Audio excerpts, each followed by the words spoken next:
정치하는 사람들이나 많은 사람들이 이제 변화라는 이야기도 많이 하고 또 혁신이라는 단어도 쓰고 또 개혁이라는 단어도 쓰고 또 자력이라는 단어도 쓰고 뭐 이런 구호를 외치기도 합니다만은 과연 우리가 어떤 면에서 어떻게 또 한 해를 꾸려갈 것인가 이게 하나님께 우리 자신들을 의탁드리게 됩니다.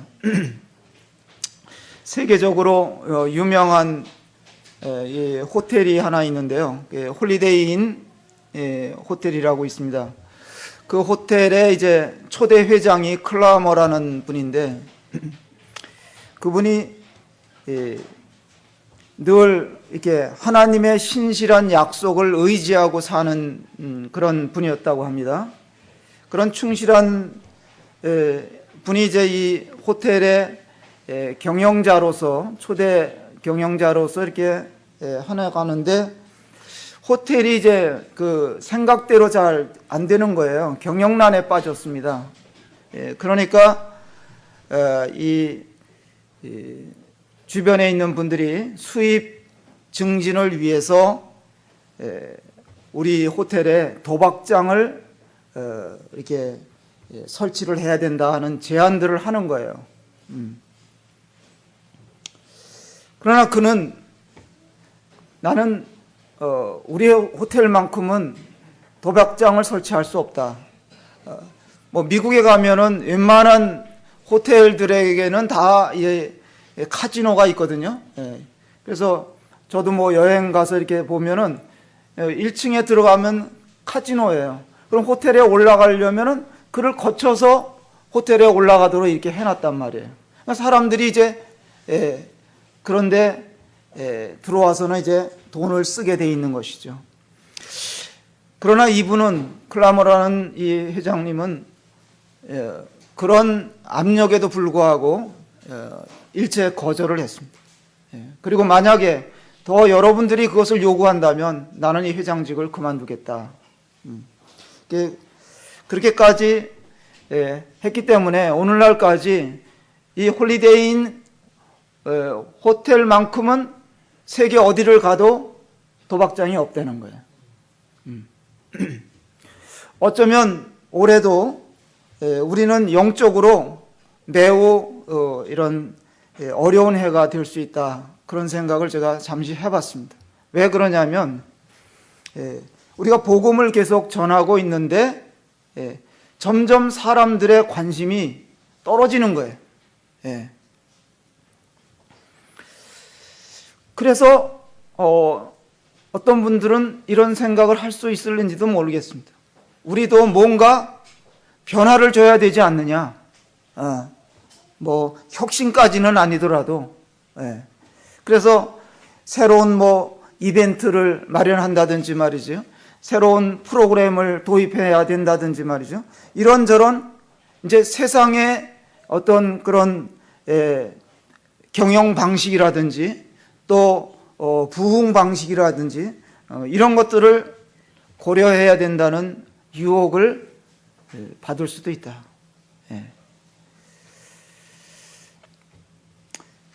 이런 때에 우리가 어떤 마음의 자세로 또 어떻게 하나님 앞에 우리 삶을 꾸려가야 되느냐 하는 문제를 이렇게 생각해 보는 것입니다.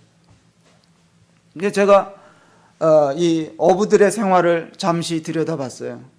그러면 이제 어부들이 어떻게 바다에 가서 고기를 잡아오는지 이런 것들을 심심찮게 이렇게 이제 방송에서도 보여준단 말이에요.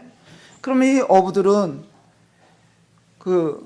물론 고기가 잘 요즘에 와서는 많이 안 잡혀서 어부들이 이만저만 어려운 것이 아니죠. 그럼에도 불구하고 어부들은 그것을 평생의 직업으로 삼고 이렇게 그물도 수리하고 또 거친 풍랑을 헤치고 나가서 뭐 고기를 몇 마리 잡든 그것으로 그분들 이렇게 보면은 이게 만족을 하면서 이것은 내 천직이기 때문에 뭐 오늘 못 잡으면 내일 잡으면 되지, 이런 마음으로도 일하는 모습들을 이렇게 봤습니다. 정말 어부들의 생활이 만만치가 않죠. 그 풍랑이 일어날 때도 그 뚫고 이제 가는 거 보면 배가 꼭 이렇게 물에 빠져 들어갈 것처럼 그런 가운데서 파도와 싸우면서 이렇게 생계를 이어가는 그런 어부들의 모습을 보면서 우리 그리스도인들의 세상에서의 삶이 그와 유사하지 않나, 이런 생각을 하면서, 또 농부들도 추수를 하면서 이렇게 보면은 올해 내가 이렇게 힘들게 추수했는데도 농사가 이것밖에 안 됐구나 하면서 실망감이 들 수도 있지만, 그러나 또 마음을 새롭게 하고 다음 해에 또 다시 농사를 이렇게 시작하는, 또 씨를 뿌리고 그것을 가꾸는 일을 계속하는 것을 볼 수가 있습니다. 그래서 눈물을 흘리면서 씨를 뿌린다 하는 성경의 이런 표현도 있는 것 같습니다. 마가복음 1장을 잠시 보겠습니다. 올해 시작하면서 마가복음을 읽기 시작했는데요, 우리가 마가복음 1장, 마가복음 1장에 읽어보니까 우리 주님께서 세상에 오신 목적을 이렇게 실행하시는 것을 볼 수가 있습니다. 1장 14절에 보면 요한이 잡힌 후 예수께서 갈릴리에 오셔서 하나님의 복음을 전파하여 이르시되 때가 찼고 하나님의 나라가 가까이 왔으니 회개하고 복음을 믿으라 하시더라. 이렇게 사람들에게 외치시면서 주님이 세상에 오셔서 하셔야 할 일들을 이제 실행하시는 것을 볼 수가 있습니다. 그러면서 이제 16절서부터 보면 몇몇 제자들을 이렇게 부르시게 되죠. 그 다음에 또 21절 이하에 볼 것 같으면은 또 주님이 이 병자들을 고치시는 기적을 보이시고 이렇게 하십니다. 그 다음에 이제 35절에 가서 보시면 35절에 새벽 아직도 밝기 전에 예수께서 일어나 나가 한적한 곳으로 가사 거기서 기도하시더니 시몬과 및 그와 함께 있는 자들이 예수의 뒤를 따라가 만나서 이르되 모든 사람이 주를 찾나이다. 이르시되 우리가 다른 가까운 마을들로 가자. 거기서도 전도하리니 내가 이를 위하여 왔노라. 이런 말씀을 하시는 거예요.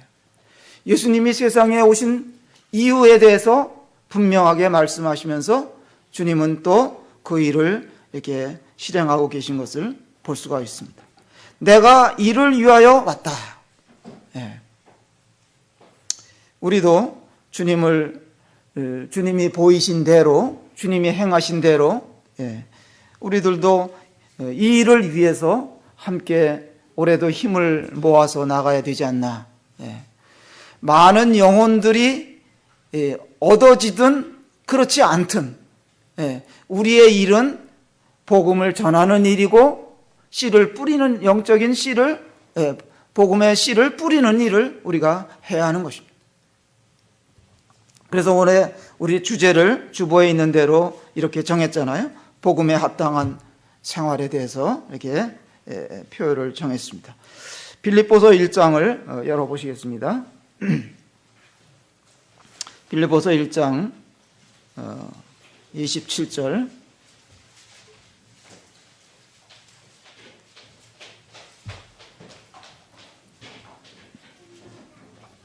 네, 이것은 함께 읽어보시면 좋겠습니다. 1장 27절 시작. 오직 너희는 그리스도의 복음에 합당하게 생활하라. 이는 내가 너희에게 가보나 떠나 있으나 너희가 한 마음으로 서서 한 뜻으로 복음의 신앙을 위하여 협력하는 것과. 네, 여기까지만 그냥 읽겠습니다.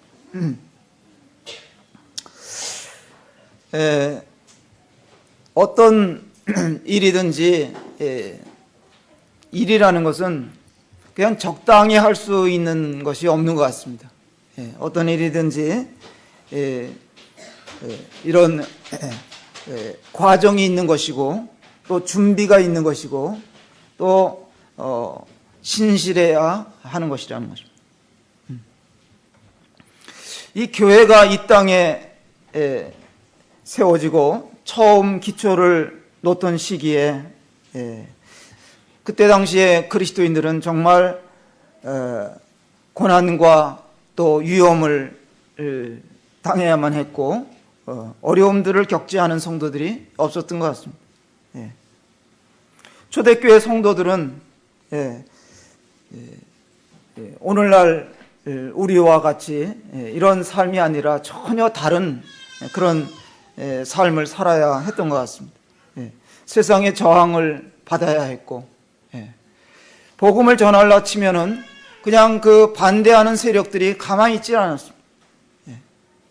또 사단이 역사했고 또 종교 지도자들이 회방을 했고 또 우상 숭배와 거짓 교사들에 의해서 이 복음 전하는 일이 그렇게 순탄치가 않았습니다. 그럼에도 불구하고 저들은 복음을 전했고 그런 어려움 속에서 복음을 전하면서도 제가 이제 발견하게 된 것은 저들이 그런 가운데 있으면서도 기뻐했다는 거예요. 이제 우리도 과거에를 생각해 보면 1970년대, 80년대를 지나오면서 복음을 전할 때 많은 주변의 가족들로부터 또 주변 사람들로부터 반대를 받아왔습니다. 핍박을 받았습니다. 그럼에도 불구하고 우리는 복음을 전할 때 영혼들을 얻게 될 때 참 기쁨이 있었어요. 그 힘으로 계속해서 어려움이 있어도 복음을 전하고 했던 이런 일들이 생각이 납니다. 그래서 오늘날도 변하지 않는 진리가 있는데 이 말씀대로 살면 복음과 함께 살면 고난을 받는다는 거예요. 사도 베드로는 베드로전서 4장에 볼 것 같으면 이건 이상한 일이 아니다. 그리스도인들이 세상에서 주님 뜻대로 복음을 전하면서 살면서 고난받는 것은 이상한 일이 아니다 그랬습니다. 하나님께서 사도 바울을 택하셔서 너는 내가 이방인들을 위한 그릇으로 사용하게 되겠다. 이 이제 사도행전 9장 15절에 나오는 말씀인데요. 이방인들을 위한 그릇으로 내가 너를 택했다. 그런 말씀하셨습니다. 그래서 바울은 그때부터 말이죠. 온 세상을 다니면서 복음을 전했는데 정말 숱한 고난과 생명의 위협을 그는 겪어야만 했습니다.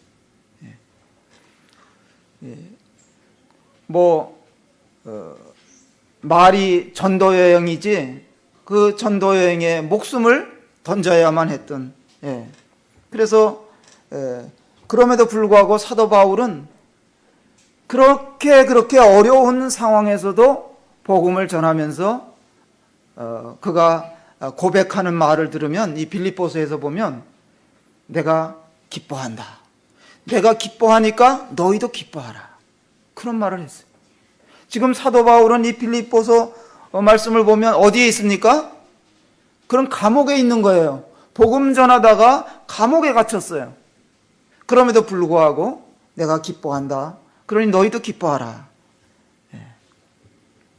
그런 주님과 동행하는 삶을 살았던 것 같고 또 주님의 마음을 가지고 살았기 때문에 또 주님이 세상을 보는 관점에서 세상을 보고 살았기 때문에 그런 고난받는 것도 어려운 것이 아니고 기뻐할 수 있는 것이라고 이렇게 생각했던 것 같습니다. 제가 주보에 보면 복음의 그 모순에 대해서 짧은 글을 하나 써놨습니다만은 복음은 이제 기쁜 소식이고 또 능력이고 유익인데 반해서 세상이 이 복음을 전하면 이 복음이 얼마나 놀랍고 좋은 거고 사람들을 복되게 하는 것이고 이런 것인데도 불구하고 왜 세상은 싫어하냐 이거예요. 거부하는 거예요. 그래서 성경을 읽노라면 여러분들도 이렇게 발견하셨겠지만은 이런 역설적인 내용들이 참 많이 나오죠. 예를 들어서 산상수훈에서 주님이 팔복을 말씀하실 때 심령이 가난한 자가 복이 있다. 가난한 게 무슨 복이에요? 복이 있다고 하셨습니다. 애통하는 자가 또 복이 있다 그랬습니다. 온유한 자가 복이 있다 그래 말씀하셨고 의에 줄이고 목마른 자가 복이 있다고 말씀하셨습니다. 또 약한 것이 강하다. 우리 아까 예배 시간에도 그런 찬송을 드렸는데 약한 것이 강하다. 또 어떤 말씀에 보면 죽어야 산다는 거예요. 또 낮아져야 높아진다는 거예요. 근데 우리가 낮아지기를 원치 않는 거예요. 낮아지기가 쉽지가 않아요. 여기 이제 빌립보서를 피셨으니까 1장 12절 말씀을 한번 보겠습니다. 형제들아, 내가 당한 일이 도리어 복음 전파의 진전이 된 줄을 너희가 알기를 원하노라. 아니, 매 맞고 옥에 갇혀, 복음 전하다가 매를 맞고 옥에 갇혔는데 이게 도리어 복음 전파하는 데 있어서 진전이 됐다. 이런 역설적인 이야기를 하는 겁니다. 1절에도 보면 그리스도 예수의 종 바울과 이렇게 돼 있어요. 그리스도 예수는 주인이시잖아요. 그런데 종은 노예란 말이에요. 함께 있을 수가 없는 거예요. 근데 여기 나란히 그 이름이 나오는 것을 보면 이것도 참 아이러니하지만 여기에 잘 어울리는 이런 배열이다. 좀 그렇게 생각했습니다. 또 1장 20절에 볼 것 같으면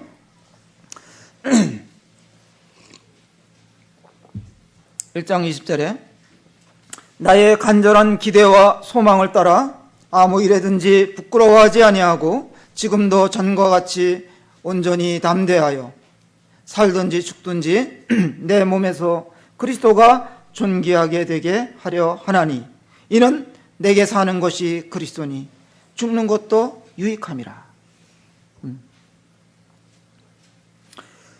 사도 바울의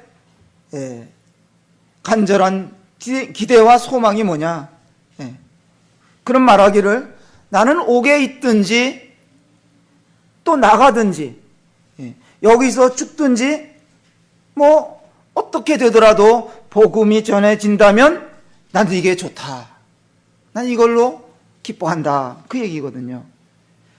그는 그리스도를 존귀하게 할 그런 각오와 분명한 소원을 가진 자로서 정말 담대하게 삶을 살았습니다. 갈라디아서 1장에 보면 사도 바울은 자기를 이제 어떻게 표현했냐면 한번 보십시다. 갈라디아서 1장 좀 앞에 있으니까 보겠습니다. 1장 15절에 보시면 말이죠. 이렇게 얘기했어요. 그러나 내 어머니의 태로부터 나를 택정하시고 그의 은혜로 나를 부르시니가 그의 아들을 이방에 전하기 위하여 그를 내 속에 나타내시기를 기뻐하셨을 때에 내가 곧 혈육과 의논하지 아니하고. 바울은 어머니의 태로부터 복음을 위해서 택정함을 내가 입은 거다 이렇게 고백을 하고 있습니다. 그래서 복음을 위해서 준비된 그릇이었고 태어난 사람이었습니다. 이것을 알고 난 다음부터 사도 바울의 삶이 180도 달라진 거예요. 그는 복음을 전하다가 나는 죽어도 좋다. 예. 나를 위해서 희생당하신 주님께서 영광을 받으신다면 나는 어떠한 취급을 당해도 상관이 없다. 예. 그러면서 그는 주님을 위해서 그 삶을 전체를 드렸습니다. 우리가 일반적으로 생각하면 이렇게 주님을 위해서 자기 생명을 드렸고 마음을 드렸고 삶을 드린 사람이라면 하나님께서 그를 잘되게 해주셔야 되잖아요. 그를 건강하게 해주셔야 되잖아요. 그를 형통하게 해주셔야 될 거 아니에요. 그런데 복음을 전하면서 사도 바울처럼 고난받으신 분이 있겠느냐는 거예요. 모든 어려움이란 어려움은 다 받았어요. 복음 때문에 그는 오히려 사람들로부터 그런 표현도 있어요. 우리가 복음을 전하는 우리가 사람들로부터 고린도 사람들로부터 만물의 찢기 같은 이런 대우도 받았다. 그런 고백을 했어요. 그 표현이 어떤 것인지 이해하시겠어요? 말이 전도 여행이지. 그런 고린도 후서 11장에 보면 잠깐 보겠습니다. 고린도 후서 앞으로 조금 더 가서 고린도 후서 11장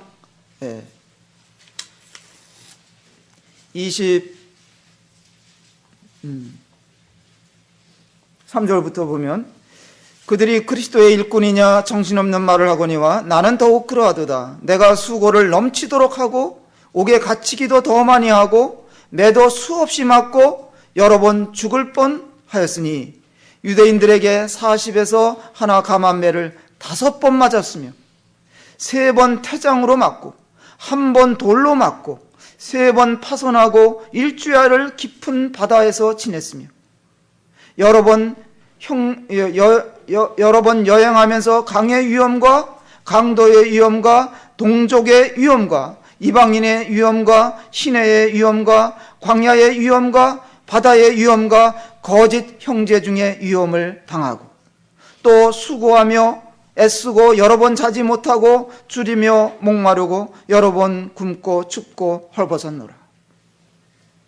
이 외의 일은 고사하고 아직도 날마다 내 속에 눌리는 일이 있으니 곧 모든 교회를 위하여 염려하는 것이라.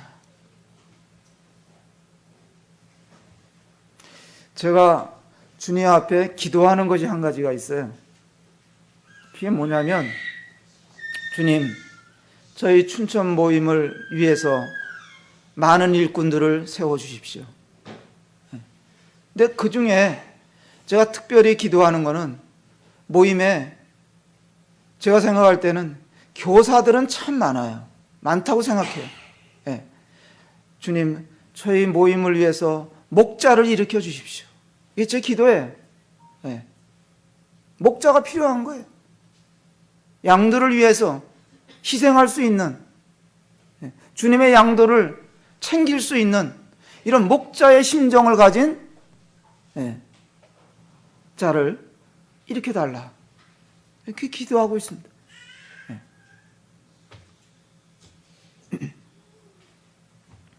다른 은사들은 이렇게 저렇게 없으면은 빌려서도 하고 이렇게 할 수 있어요. 근데 정말 필요한 양들을 위해서 주님의 양들을 돌볼 수 있는, 챙길 수 있는 이런 목자의 은사를 가진 이들이 일어나기를 기도하고 있는 것입니다. 사도 바울이 견디기 힘든 어마어마한 이런 고난을 겪으면서도 그가 28절에 이 외의 일은 고사하고 날마다 내 속에 눌리는 일이 있다. 그게 교회를 위한 것이다.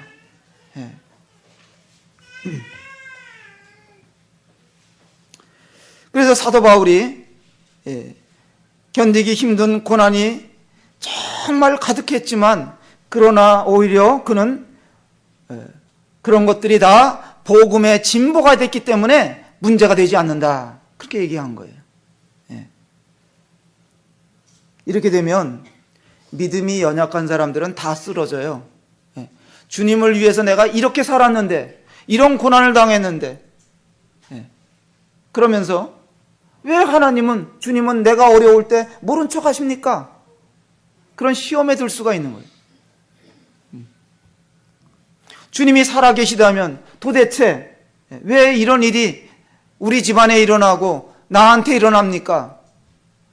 그렇게 항변할 수도 있어요. 그래서 이 복음을 위해서 사는 삶, 복음 전파는 우리에게 정말 많은 모순처럼 보이는 일들이 많아요. 그럼에도 불구하고 사도 바울이 생각했던 것처럼 우리도 생각해야 되는 것입니다. 이 복음 전하는 일은 우리에게 있어서 선택사항이 아니라 필수다 이거예요.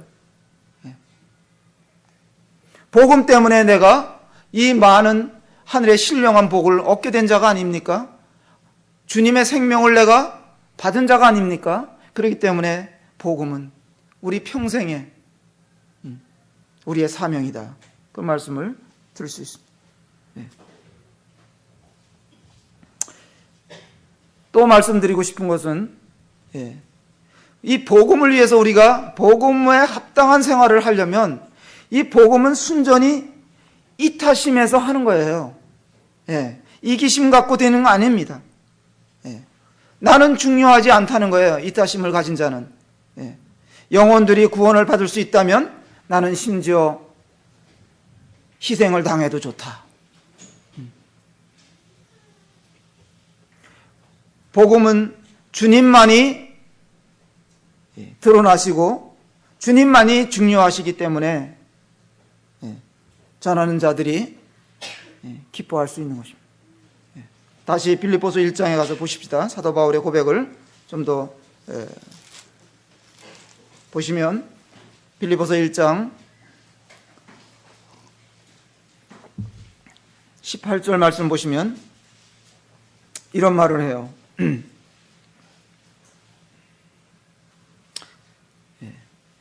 그러면 무엇이냐? 거칠애로 하나 참으로 하나 모든 방도로 하든지 전파되는 것은 그리스도니 이로써 나는 기뻐하고 또한 기뻐하리라. 바울이 옥에 갇혀서 인간의 관점에서 보면 이것은 실패고 비극적인 일이지만 사실은 아니라는 거예요. 아까도 말씀드렸지만 12절에 그런 말을 하잖아요. 내가 당한 일이 도리어 복음 전파의 진전이 된 것이다. 그렇게 이야기하고 있는 것입니다. 내가 옥에 갇히지 않았다면 그럼 그렇게 생각하는 거예요. 내가 옥에 들어오지 않았다면 여기에 있는 사람들은 어떻게 복음을 들을 수 있었겠느냐 이거예요. 그래서 오지에 선교를 가고 또 어려운 곳에 가서 복음을 전하는 이들이 그런 마음으로 가서 전하는 거예요. 내가 주님이 여기를 나를 보내시지 않았다면 내가 이 사람들은 복음을 평생 듣지 못했을 거 아니냐.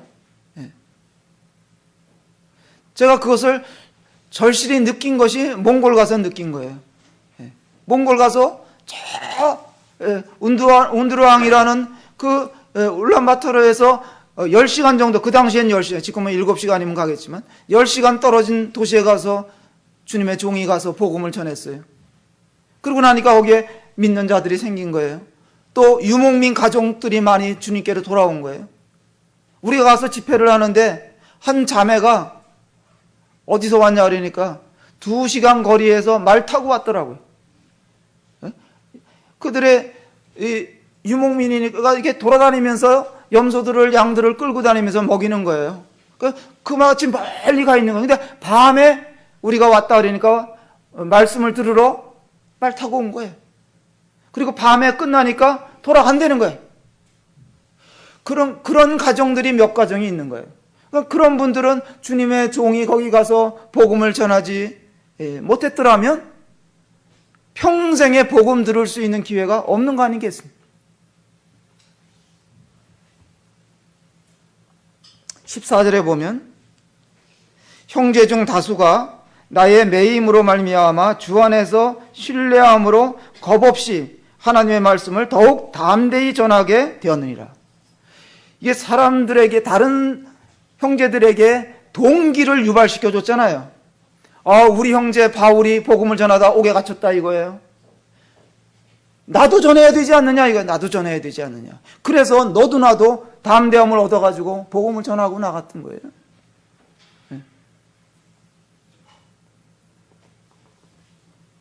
15절에 어떤 이들은 투기와 분쟁으로, 어떤 이들은 착한 뜻으로 그리스도를 전파하나니 이들은 내가 복음을 변증하기 위하여 세우심을 받은 줄 알고 사랑으로 하나 그들은 나의 매임에 괴로움을 더하게 할 줄로 생각하고 순수하지 못하게 다툼으로 그리스도를 전파하느니라.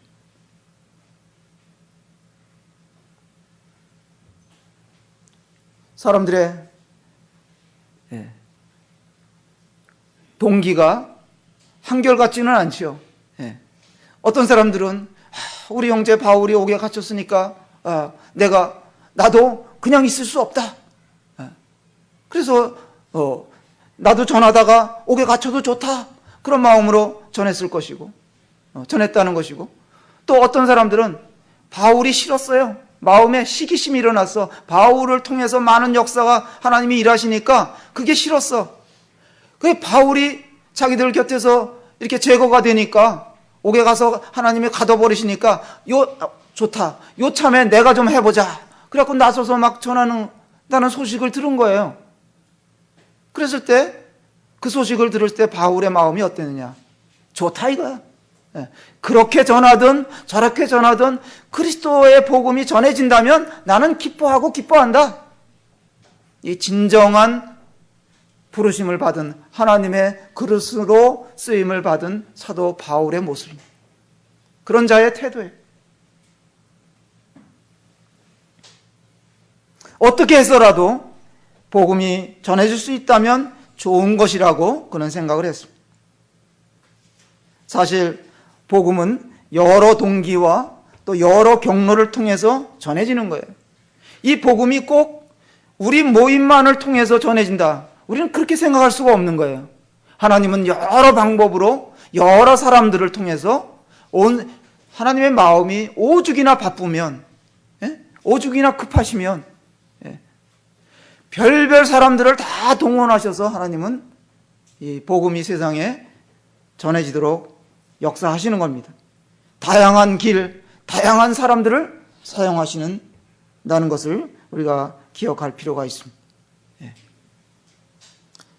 22절에 가서 보시면 사도 바울의 고민이 나타나 있습니다.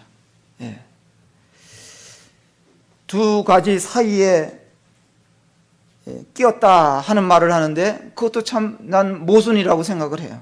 22절에 보겠습니다. 그러나 만일 육신으로 사는 이것이 내일의 열매일진데 무엇을 택해야 하는지 나는 알지 못하노라. 내가 그들 사이에 끼었으니 차라리 세상을 떠나서 그리스도와 함께 있는 것이 훨씬 더 좋은 일이라 그렇게 하고 싶으나 내가 육신으로 있는 것이 너희를 위하여 더 유익하리라.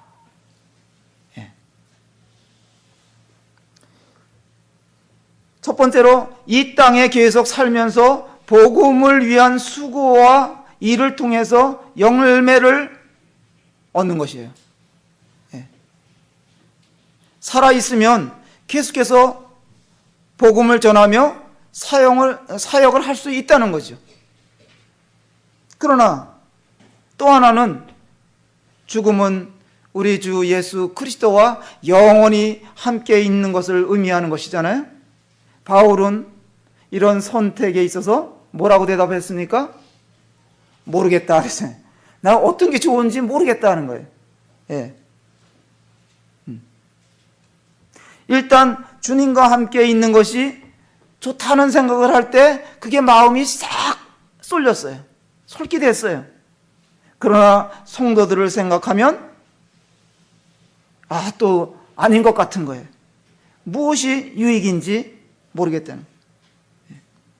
25절에 내가 살 것과 너희 믿음의 진보와 기쁨을 위하여 너희 무리와 함께 거할 이것을 확실히 아노니 내가 다시 너희와 같이 있으므로 그리스도 예수 안에서 너희 자랑이 나로 말미암아 풍성하게 하려 함이라. 예.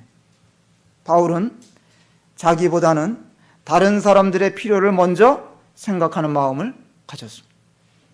먼저 주님께로 가는 것보다 남아서 다른 성도들을 격려하고 돕는 삶이 그에게 있어서 기쁨이었습니다.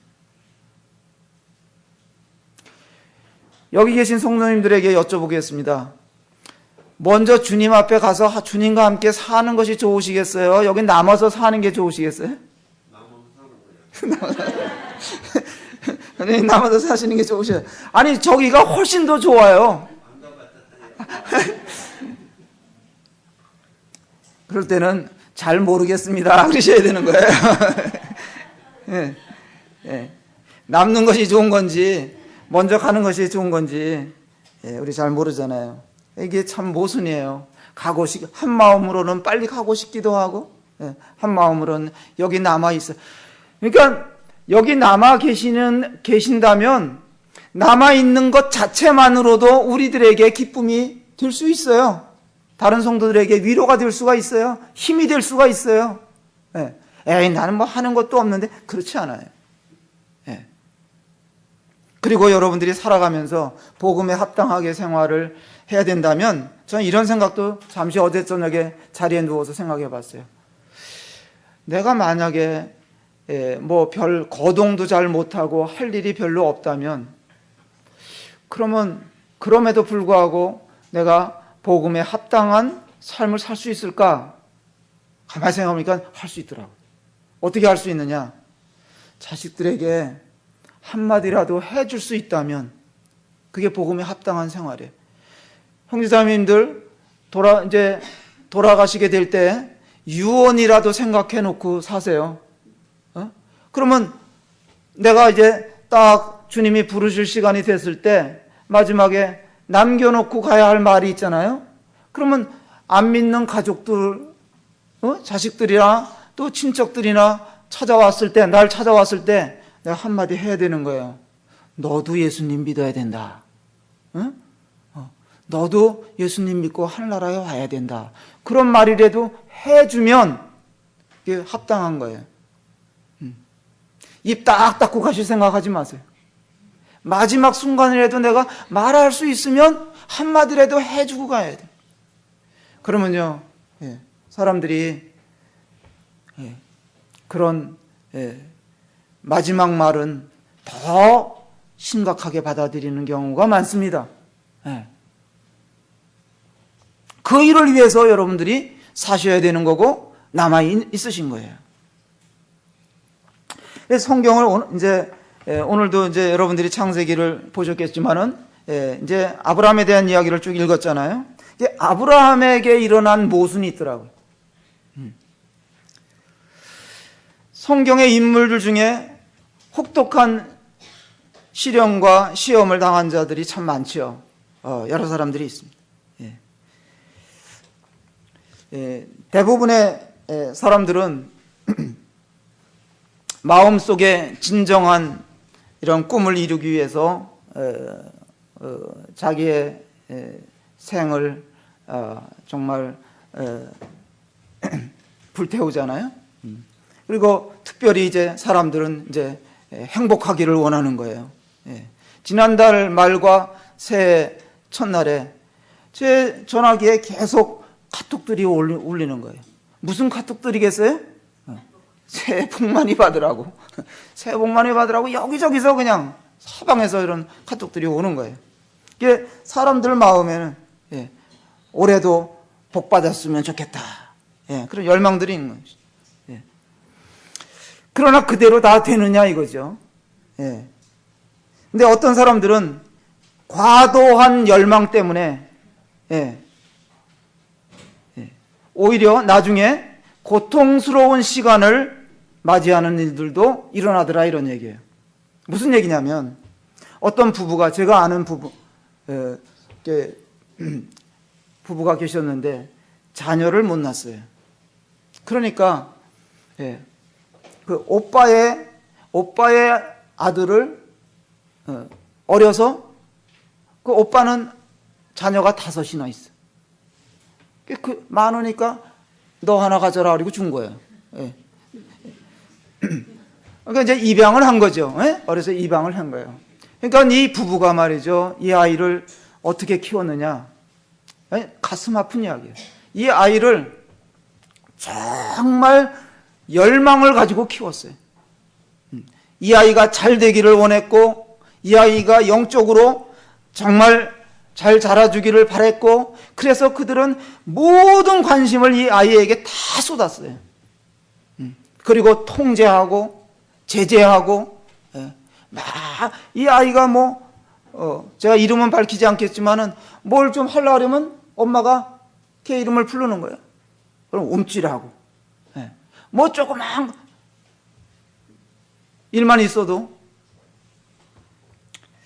그렇게 몰입하다 보니까, 어떤 분은 그렇게 해요. 너무 자식을 사랑하고 이렇게 하면 마음을 거기다 몰입하면 그 애가 우상이 된다, 그런 말도 이제 하더라고요. 그래서 이 아이가 그런 과도한 부모의 관심과 뭐 이런 것, 사랑 때문에 이 아이가 짓눌리면서 성장을 한 거예요. 이게 심각한 감정 장애를 겪게 됐고 말이죠. 이 아이가 이제 청소년기를 지나면서 분노, 하여간 최악이 됐어요. 최악이 됐어요. 우리가 어떻게 얻은 아들인데, 어떻게 얻은 자식인데, 이렇게 해서 몰입하다 보면 주님보다 그가 더 중요하게 여겨지는 거예요. 그 아이가 전부 중심에 있고 자리를 다 차지하는 거예요. 이것은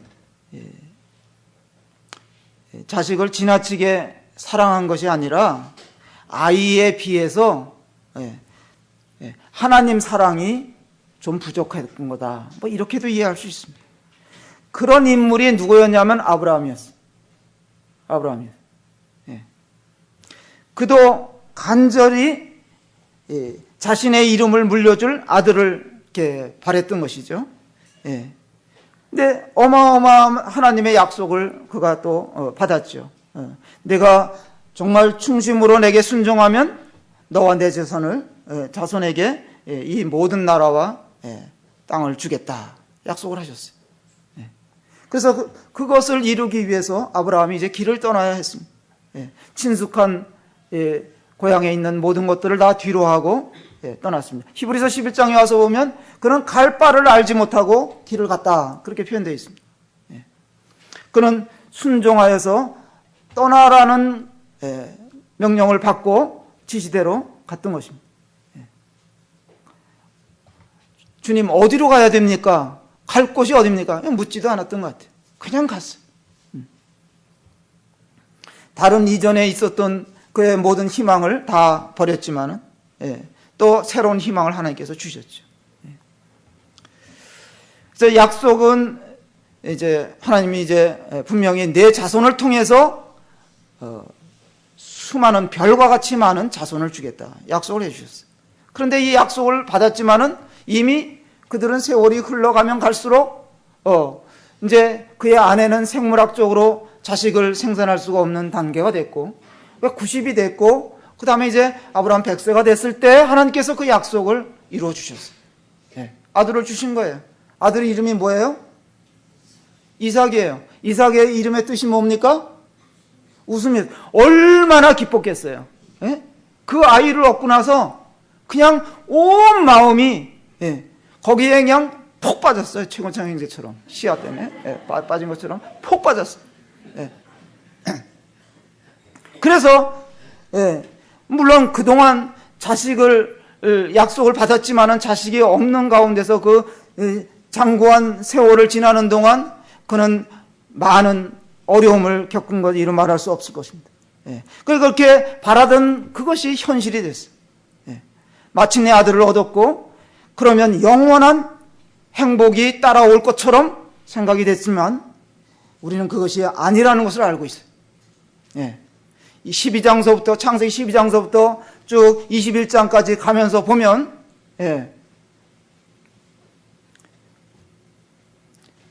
무슨 일이 일어났냐.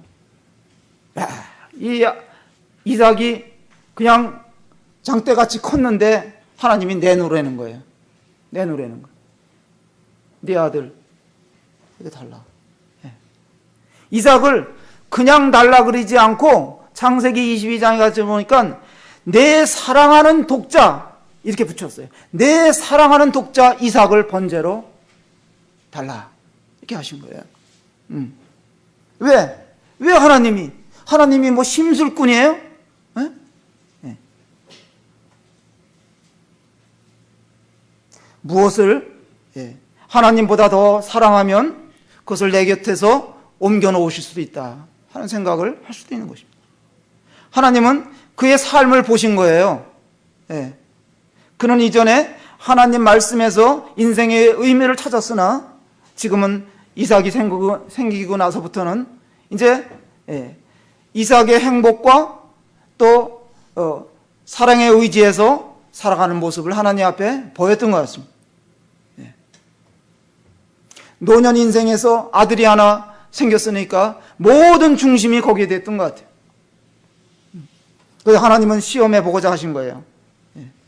이것을 아브라함을 어떻게 받아들였겠느냐는 거예요. 족장 시대의 문화는 말이죠. 모든 책임은 이 맏아들에게 다 돌아가는 거예요. 그 죄값도 그들이 잘못돼서 죄를 지었으면 맏아들에게 돌아가는 거예요. 그래서 애굽에서 이스라엘 백성들이 나올 때도 하나님이 누굴 치셨어요? 장자들을 친 거예요. 장자들을 친 거예요.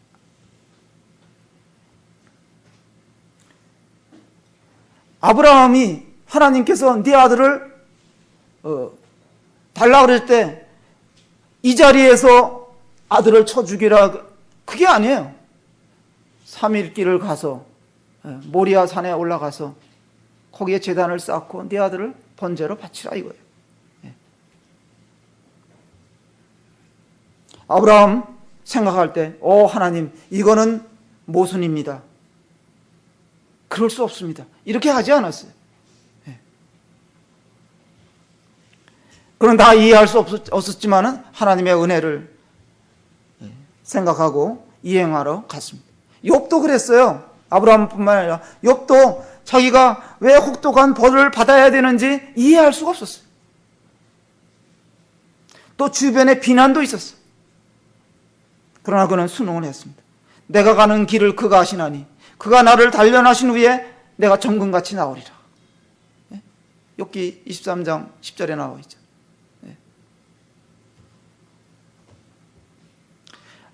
아브라함도 은혜의 하나님께 의탁하고 간 거예요. 가면서 거기 창세기 22장에 볼 것 같으면 5절인가 뭐 여기 보면 종들에게 뭐라 그러냐면 너희들은 여기 있어라.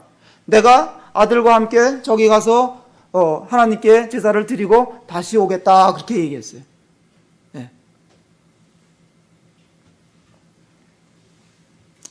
이 이야기는 우리가 뭐 시간이 돼서 이제 더 이상 안 하겠습니다. 줄이겠습니다만 이 이야기는 십자가에 대한 우리 주님의 희생에 대한 죽으심과 부활하심에 대한 완전한 그림이잖아요. 그죠?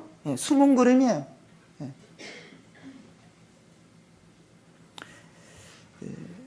마지막으로 그 빌립보서의 1장을 다시 보시면 이제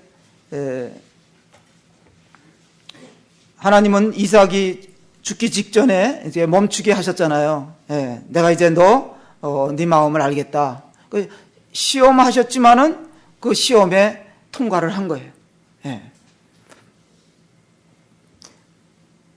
이삭을 죽이려고 했을 때 하나님께서는 멈춰라 다급하게 그러셨지만은 우리 주님이 십자가에 못 박혀 돌아가실 때는 하나님은 그냥 묵묵이셨어요.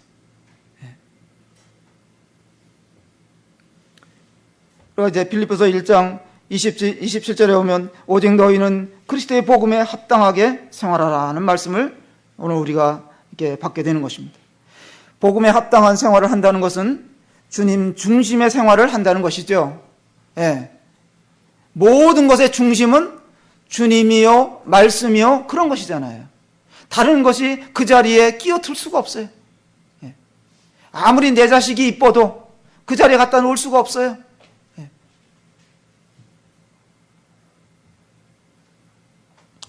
모든 역량을 주님의 뜻에 맞추어서 믿는 바를 삶에 일치하도록 사는 것입니다.